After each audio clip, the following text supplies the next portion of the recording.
पूर्व यादव। आज हम सुबह से मध्य प्रदेश के 28 विधानसभा सीटों पर होने वाले मतदान का लाइव प्रसारण कर रहे हैं ताकि पल पल की खबर, हर सीट की खबर आप तक पहुंचती रहे।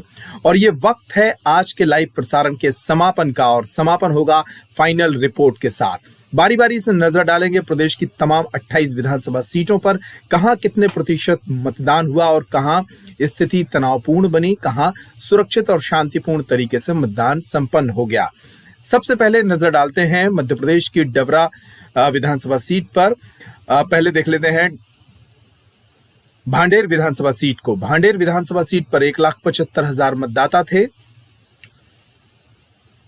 करेरा विधानसभा सीट पर 72.11% मतदान हुआ है। यहां जसवंत जाटव भाजपा से प्रत्याशी थे और प्रागीलाल जाटव कांग्रेस से प्रत्याशी थे। करेरा विधानसभा सीट पर 72% मतदान हुआ है। यहां 2,42,000 कुल वोटर थे। आगे बढ़ते हैं, मांधाता सीट की बात करते हैं।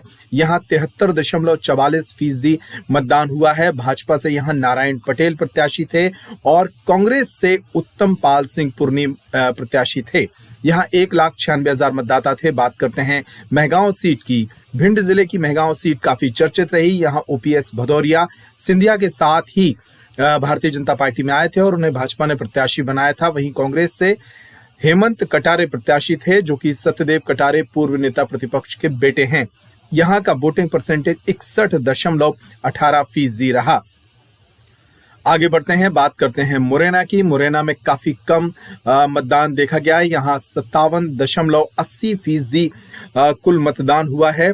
2,54,000 मतदाताओं वाली इस सीट पर कम वोटिंग परसेंटेज अपने आप में कुछ इशारे कर रहा है। यहाँ 57.80% मतदान हुआ है। मुरैना सीट पर रघुराज सिंह कंसाना भाजपा से थे, राकेश माबाई कांग्रेस से थे और राम प्रकाश राजौरिया बसपा से प्रत्याशी थे। ट्रायंगल मुकाबला था और इस त्रिकोणीय मुकाबले के लिए जनता ने 57% वोट डाले हैं। 57.80% मतदान हुआ है।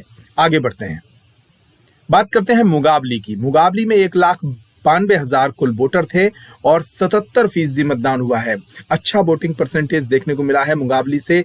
यहां भारतीय जनता पार्टी ने ब्रजेंद्र सिंह यादव को प्रत्याशी बनाया था। वहीं कांग्रेस ने कन्हैया राम लोधी को मैदान में उतारा था। 77.17% मतदान हुआ है।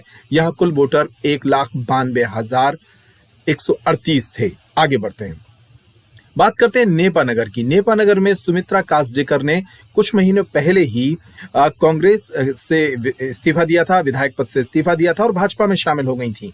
यहां सुमित्रा कासडेकर भाजपा से प्रत्याशी थी और कांग्रेस ने रामकिशन पटेल को मैदान में उतारा था। 2,41,000 मतदाताओं वाली इस सीट पर 75.81% मतदान हुआ है। आगे बढ़ते हैं, पोहरी की बात करते हैं। पोहरी में सुरेश धाकड़ भारतीय जनता पार्टी से प्रत्याशी थे और कांग्रेस से हरिबल्लभ शुक्ला प्रत्याशी थे। यहां 70.5% मतदान हुआ है। 2,17,212 कुल वोटर थे। सांची की बात करते हैं। काफी चर्चित चुनाव था मध्य प्रदेश शासन में। कमलनाथ सरकार में भी पूर्व मंत्री रहे, स्कूल शिक्षा मंत्री रहे डॉक्टर प्रभुराम चौधरी यहां प्रत्याशी थे। सिंधिया खेमे से आते हैं। उनके पार्टी छोड़ने के बाद ही भाजपा में आए थे। भाजपा ने उन्हें प्रत्याशी बनाया। कांग्रेस ने मदन लाल चौधरी को मैदान में उतारा था। कुल 2,41,000 मतदाताओं वाली इस सीट पर 68.87% मतदान हुआ है। सांवेर की बात करते हैं। एक और चर्चित सीट, तुलसीराम सिलावट भारतीय जनता पार्टी से प्रत्याशी बनाए गए थे। वहीं कांग्रेस ने प्रेमचंद गुड्डू को टिकट दिया था, तो यहां एकदम स्थिति पलट गई थी। तुलसीराम सिलावट कभी कांग्रेस से यहां से चुनाव जीते थे और प्रेमचंद गुड्डू भारतीय जनता पार्टी के नेता थे, लेकिन स्थिति पलट गई थी। यहां 74% मतदान हुआ है। बड़ी खबर है ये। तुलसीराम सिलावट की सीट पर 74% मतदान क्या इशारा कर रहा है? ये वही सीट है जहां जीतू पटवारी पूरी ताकत झोंक रहे थे तुलसीराम सिलावट को हराने के लिए। आगे बढ़ते हैं, सुमावली की बात करते हैं। यहां एंदल सिंह कंसाना भारतीय जनता पार्टी के प्रत्याशी थे और कांग्रेस ने अजब सिंह कुशवाहा को मैदान में उतारा था। यहां भी तस्वीर बदल गई थी। एक दूसरी पार्टियों में जाकर दोनों प्रत्याशी आमने सामने थे। 2,40,000 मतदाता इस सीट पर थे और 53.36% मतदान यहां पर हुआ है। सुर्खी की बात करते हैं। सुर्खी सागर जिले की एक अहम और चर्चित सीट थी। यहां गोविंद सिंह राजपूत का मुकाबला पारुल साहू से था। गोविंद सिंह राजपूत कांग्रेस से चुनाव लड़े थे, 2018 में चुनाव जीते थे, फिर सिंधिया के साथ भाजपा में आए। गोविंद सिंह राजपूत की सीट पर 70.55% मतदान हुआ है। पारुल साहू यहां कांग्रेस से प्रत्याशी थी। 2,05,000 मतदाता इस सीट पर मौजूद थे और लगभग 70% लोगों ने यहां वोटिंग की। मंदसौर की सुवासरा सीट की बात करते हैं। मंदसौर जिले की इस सीट पर हरदीप सिंह डंग भारतीय जनता पार्टी से प्रत्याशी थे, कभी कांग्रेस के नेता रहे और कांग्रेस ने राकेश पाटीदार नाम के एक युवा चेहरे को मैदान में उतारा था। 2,60,000 मतदाता थे इस सीट पर और 79.97% मतदान यहां पर हुआ है। आगे बढ़ते हैं, बात ब्यावरा की करते हैं, जहां का मुकाबला भी दिलचस्प था। नारायण सिंह पवार भारतीय जनता पार्टी से प्रत्याशी थे और रामचंद्र दांगी कांग्रेस से चुनाव लड़ रहे थे। वोटिंग परसेंटेज काफी उत्साहजनक रहा, 80% लोगों ने वोट डाले। 2,25,000 मतदाता वाली इस ब्यावरा सीट पर। आगर की बात करते हैं। यहां मनोहर ऊंटवाल के निधन के बाद यह सीट खाली हुई थी। भारतीय जनता पार्टी ने मनोज ऊंटवाल को प्रत्याशी बनाया था और कांग्रेस ने युवा चेहरे बिपिन बानखेड़े को मैदान में उतारा था। बिपिन बानखेड़े युवक कांग्रेस में रहे, एनएसयूआई में रहे और इस बार चुनावी राजनीति में उतरे। बिपिन बानखेड़े कांग्रेस के प्रत्याशी थे और उत्साहजनक वोटिंग यहां पर हुई है। 80.54% वोटिंग हुई है। 2,17,000 कुल वोटर आगर की इस सीट पर थे।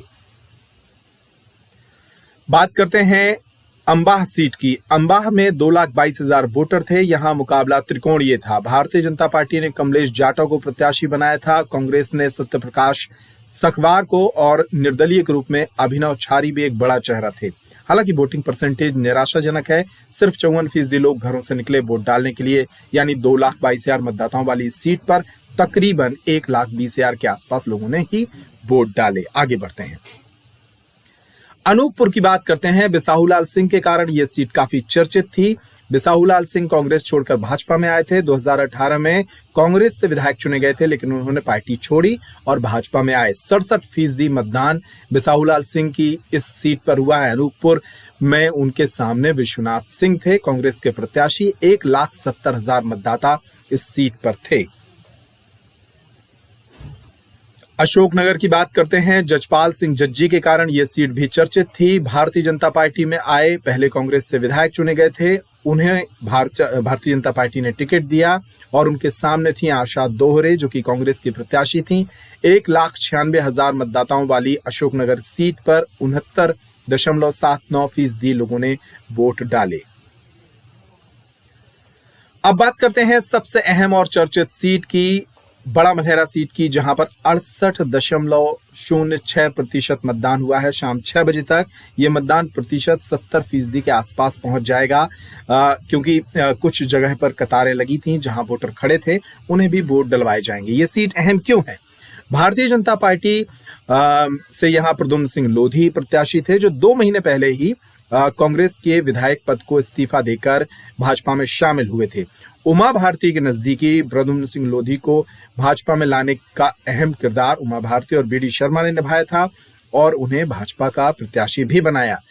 सीट अहम इसलिए भी है क्योंकि इस सीट से 2003 में उमा भारती चुनाव लड़ी थी और मध्य प्रदेश की मुख्यमंत्री बनी थी। कांग्रेस ने एक साध्वी की सीट पर साध्वी नेतृत्व देने की ही कोशिश की। साध्वी रामसिया भारती यहां से कांग्रेस की प्रत्याशी थी, लेकिन मुकाबला त्रिकोणीय बन गया क्योंकि 40,000 मतदाता वाली बड़ा मलहरा सीट पर यादव समीकरण 40,000 यादव मतदाता को देखते हुए यादव और दलित समीकरण बनाने की कोशिश बसपा ने की थी और अखंड प्रताप सिंह यादव को मैदान में उतारा था। अखंड प्रताप सिंह यादव पहले तमाम पार्टियों में रहे और इस बार बसपा से चुनाव लड़ रहे हैं। 2,13,000 कुल मतदाता इस सीट पर थे और 68.06% लोगों ने अपने वोट डाले। आगे बढ़ते हैं, बात बदनावर की, जहां राजवर्धन सिंह दत्ती गांव का भविष्य जो है दांव पर लगा था। भारतीय जनता पार्टी ने उन्हें टिकट दे दी। सिंधिया के खेमे से आते हैं और यहाँ 83.20% मतदान हुआ है। काफी उत्साहजनक वोटिंग।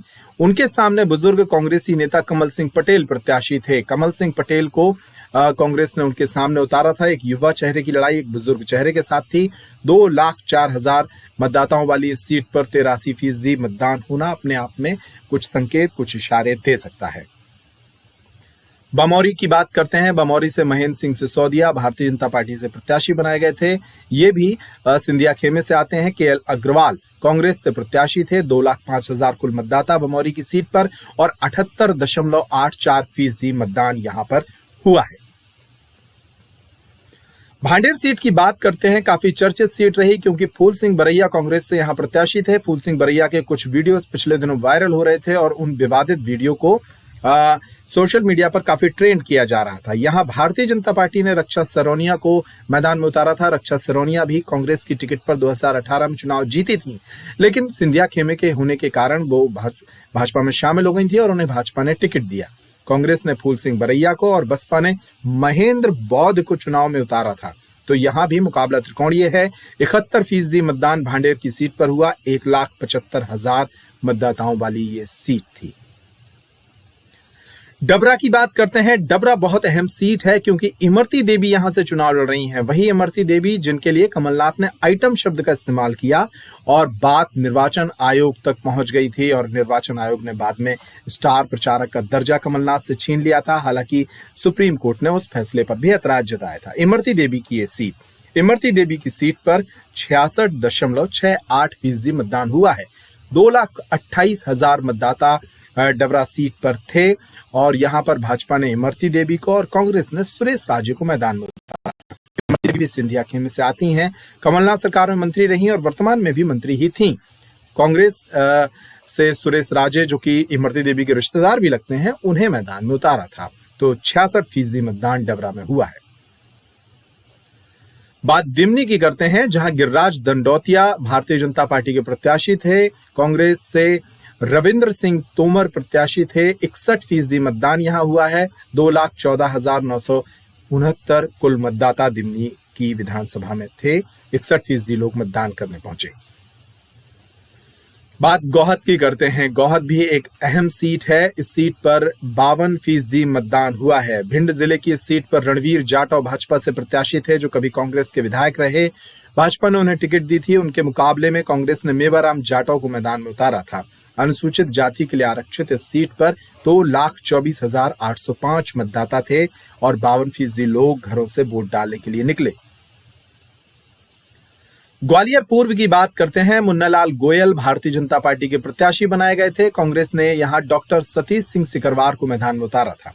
कुल 48%, सबसे कम वोटिंग परसेंटेज अगर कहीं का सामने आया तो वो ग्वालियर पूर्व का है। 3,12,000 कुल मतदाता इस सीट पर थे, लेकिन सिर्फ 48% लोग मतदान करने पहुंचे।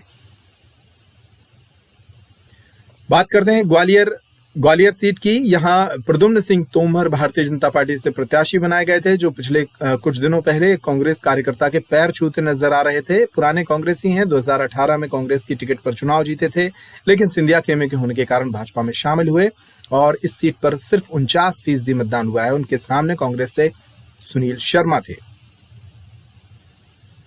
हाट पिपलिया की बात करते हैं। यहां उत्साहजनक वोटिंग हुई है। 80% लोगों ने वोट डाले हैं। भाजपा से मनोज चौधरी और कांग्रेस से राजवीर सिंह बघेल इस सीट पर आमने सामने थे। कुल वोटर 1,91,000 थे हाट पिपलिया की सीट पर और 80% लोग, बड़ी संख्या में लोग वोट डालने के लिए निकले। जौरा की बात करते हैं। सुबेदार सिंह राजौधा भाजपा से प्रत्याशी थे और कांग्रेस से पंकज उपाध्याय प्रत्याशी थे। 69% लोगों ने यहां वोट डाले। कुल 2,44,000 वाली जौरा की सीट पर मतदान काफी उत्साहजनक रहा। 69% लोग घरों से निकले, वोट डाले। करेरा की बात करते हैं। यहां वोटिंग परसेंटेज 72% रहा। 72.11% मतदाताओं ने वोट डाले। भाजपा ने यहां जसवंत जाटव को प्रत्याशी बनाया था, तो वहीं कांग्रेस ने प्रागीलाल जाटव को मैदान में उतारा था। 2,42,000 इस सीट पर मतदाता थे। मांधाता का हम आपको फिर से बता देते हैं। 73% मतदान हुआ। 73.44% लोग यहां वोट डालने के लिए निकले। नारायण पटेल भारतीय जनता पार्टी से प्रत्याशी थे और कांग्रेस से उत्तम पाल सिंह को मैदान में उतारा गया था। 1,96,000 मतदाताओं वाली इस सीट पर भी उत्साहजनक वोटिंग हुई है। तो इस तरीके से मध्य प्रदेश की तमाम 28 विधानसभा सीटों पर उत्साहजनक मतदान प्रतिशत सामने आया है। ज्यादातर सीटों पर 50%, 60% से अधिक वोटिंग हुई है। कुछ एक सीटें हैं जहां पर 49% या 47% मतदान हुआ है, लेकिन ज्यादातर सीटों पर उत्साहजनक वोटिंग हुई है। और इस वोटिंग का क्या इशारा है और क्या संकेत जनता ने दिए हैं, ये तो 10 तारीख को पता लगेगा।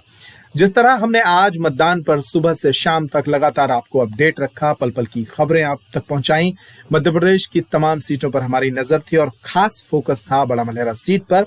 इसी तरह हम 10 तारीख को भी नतीजे आपको सुबह से शाम तक दिखाते रहेंगे। फिलहाल पैप्टिक टाइम पर इतना ही। तमाम अपडेट्स के लिए, तमाम दूसरी खबरों के लिए आप हमारे चैनल को यूट्यूब पर सब्सक्राइब कर लें। फेसबुक पेज पर अगर आज दिन भर खबरों को देखते रहे तो पेज को लाइक और फॉलो कर लें। हम गूगल प्ले स्टोर पर भी उपलब्ध हैं, जहां से हमारे पैप्टिक टाइम ऐप को आप डाउनलोड कर सकते हैं। आज के लिए इतना ही। मुझे और मेरी पूरी टीम को दीजिए विदा। नमस्कार।